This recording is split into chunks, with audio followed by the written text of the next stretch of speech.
પ્રદીપ ગરાસિયા, પ્રમુખ સમસ્ત આદિવાસી સમાજ ગુજરાત રાજ્ય. આજે 13 સપ્ટેમ્બર વિશ્વ આદિવાસી અધિકાર દિન યુનો ઘોષિત છે અને એના નવસારી ખાતે આ કાર્યક્રમ થઈ રહ્યો છે. દેશ અને દુનિયાની અંદર જે આદિવાસીઓ છે એમને પર્યાવરણનું રક્ષણ કર્યું છે, જળજંગલ જમીનનું રક્ષણ કર્યું છે અને સંદેશો આખી દુનિયાને અને તમામ ભારતના લોકો આપવા માંગીએ છીએ કે ફક્ત આદિવાસીઓ માટેનો આ કાર્યક્રમ નથી, આ સમગ્ર માનવ જાતિ માટે સૃષ્ટિ માટેનો કાર્યક્રમ છે.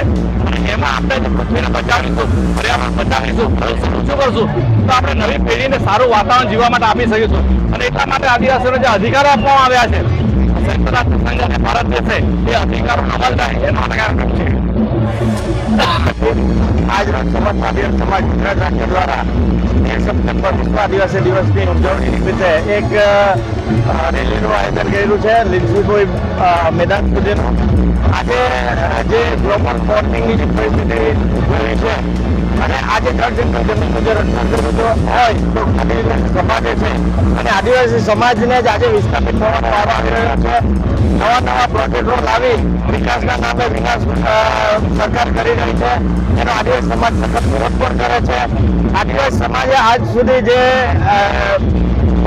બંધારણીય અધિકારો મળ્યા છે હજી તો એની માંગો પૂરી નથી કરી શકી સરકાર, અને અન્ય સમાજના લોકો જે બંધારણમાં નથી એવી માંગો પણ પૂરી કરાવે છે.